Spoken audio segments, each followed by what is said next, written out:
जरा अमन भैया जरा विचार करके बताइए श्यामा जी, अमन भैया की राशि की जानकारी होना चाहिए कि नए साल में क्या उनका राशि ग्रह समय क्या चल रहा था और क्या इनका इच्छा मनोकामना है।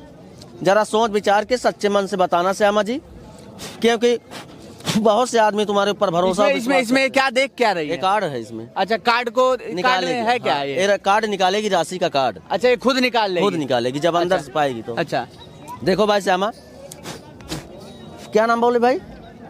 अमन। अमन भैया की राशि की जानकारी चाहिए श्यामा जी, नए